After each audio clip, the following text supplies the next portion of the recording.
Much ado about nothing.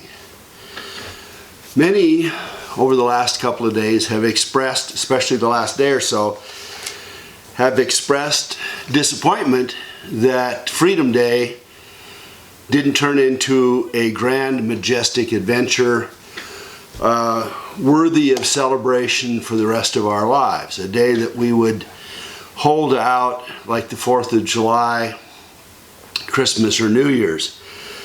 They were saddened, they were disappointed, they were embarrassed because some of them had notified the unawakened that things were going to be happening and they probably better get their supplies and wilderness equipment, their go bag, what's it called, getaway bag, bug out bag, ready to go because things were going to be snapping around here. And of course, having the Marines on duty, as Q has told us, and all the rest of that, meant that much more was going to be happening, right?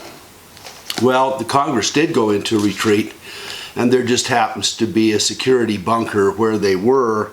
So fireworks could have happened. I think that's possible, and I think that the folks perhaps took into account that it was possible. But it isn't going to be, it wasn't D-Day, it wasn't the big invasion, it wasn't Charlton Heston, it wasn't John Wayne, it wasn't once more onto the breach, right?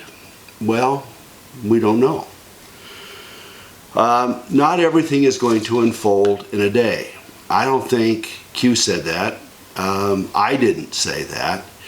I think most of the rest of the folks said that, even those that have taken red pills long time ago didn't say that.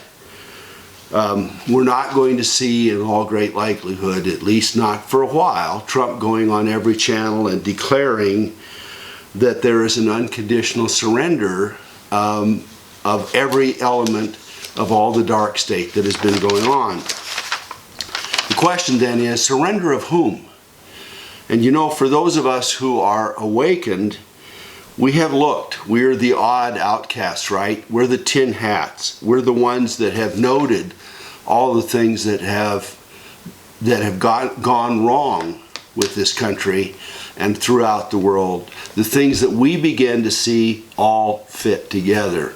And we recognize that they just weren't incidental happenings, that this is a matrix of darkness that has really overtaken us, and it is closing in, and we know that. So we noted the media. We noted that we were no longer getting any real news if we had gotten it through most of us through most of our lifetime. We had noted that there were secret agencies, all of the little three-letter agencies that have wandered about. We know that there are many coups and overthrows, assassinations throughout the world, invasions. We know that there's dark stuff going on. We know that there are false flags, and I don't even need to list them. We know that there are phony wars. We know that there are non-starter, fake economic events and crashes, corporations playing games all over the world. We know that there is illegal, disgusting, abhorrent, and yes, even evil personal slavery and much more going on in our midst.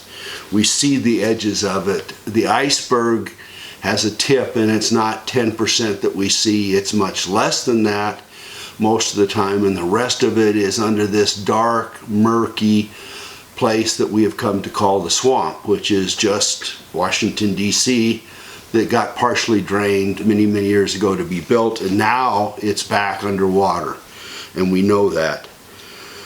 We have watched a conscious Congress turn to 535 patsies, little sold-out puppets afraid of their own shadows.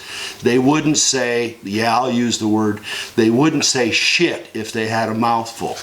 They are too afraid to talk about anything that's real. And yes, they play and piddle over the edges. Are we going to do environmental this, or are we going to take over that? But the real stuff, all the real stuff goes on undiscussed.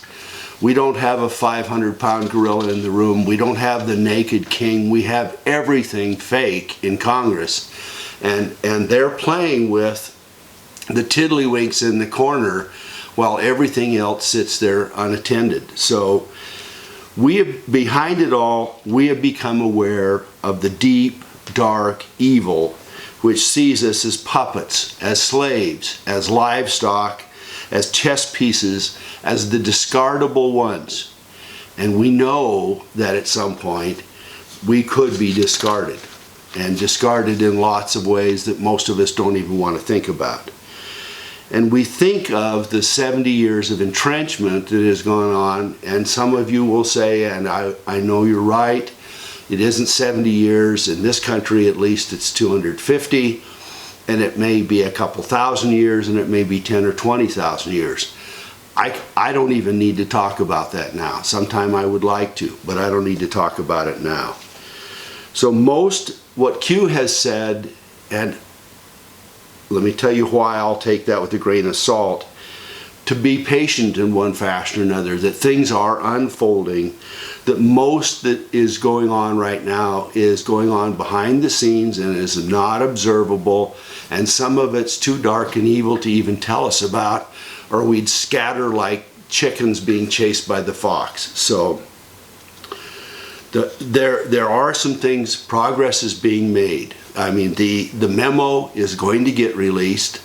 What the outcome is going to be, we'll see today or tomorrow or next week. I hate that they're doing it on Friday if that's what they're going to do, but oh well, whatever they're doing. We're seeing the undoing of the Russiagate thing. We're seeing resignations of 50 or more CEOs. They're scattering and disappearing. There is the riling, there was the riling, and then now apparent silencing of North Korea. Did that get quelled? Who knows? But at least for now, it's not on the front page. The economy is changing. The global new world order is being undone in pieces. The NAFTA, TPP, the climate control crap, some of the UN stuff. We're seeing things change, folks. So give it some credit. We're seeing regulations being lifted. Many in Congress are mysteriously resigning or have announced that they're not going to run again. That's good news. The House of Representatives pay off for abuse in the offices, the 260 cases, the $17 million. We haven't gotten a release of the names yet, and we should. We better, and we should get the same thing from the Senate. And when that does, and it needs to happen, by the way, before May or June of this year. There's a month or two when it needs to happen, because we can't have any of the slimy ones running in this fall. We can't have it. And that means finding good people in the primary, somebody perhaps that's real, that's not a 535er, not a puppet. So we've seen pedophiles arrested nationwide in some of the sex trafficking stuff. People claim, I can't prove it, that there are these mounting unopened indictments, thousands of them. We'll see. Some people poo-poo that. Some people say, yeah, they're watching it, they're keeping track of it. Honestly, I haven't checked it, and I don't know. And if some of you have, let me know.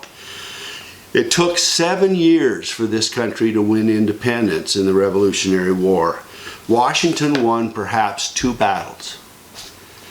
And years were spent holed up with men, feet wrapped in rags through the cold, dark winters.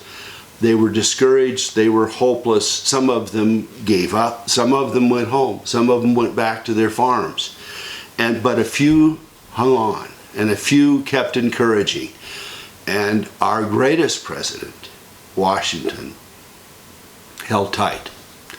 And he said, hey, look, we're going to do this. And through 7 years, he hung in there. Stoic, strong, showing the best example, being a man that helped form this country, and we need to not forget that kind of courage. And the dark ones took a second shot 30 years later with the War of 1812. There was capitulation, but recognize this is not a 3-weekend sort of deal. We can't all go to the beach and celebrate, folks. This is not a video game. This is the real world. So be patient, have trust, as Ronald Reagan said, trust but verify, which is the way that I'm attempting to approach this. So let me read to you a little something in closing by William Shakespeare from Henry V, spoken by King Henry. Once more unto the breach, dear friends, once more, or close the wall up with our English dead. In peace there's nothing so becomes a man as modest stillness and humility.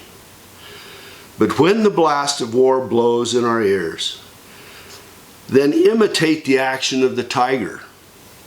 Stiffen the sinews, summon up the blood, disguise fair nature with hard favored rage. Yes, seething frogs, hard favored rage.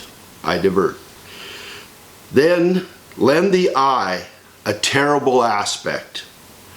Let pry through the portage of the head like the brass cannon.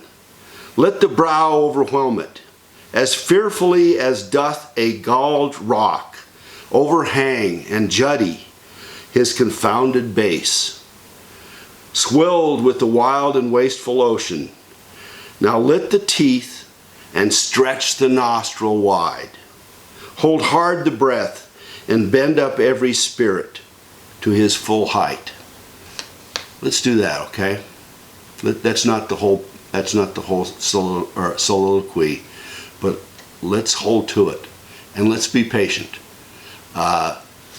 As I have said many times, whether Trump follows through or not, we are responsible. We've let this go, and we are responsible to make it happen.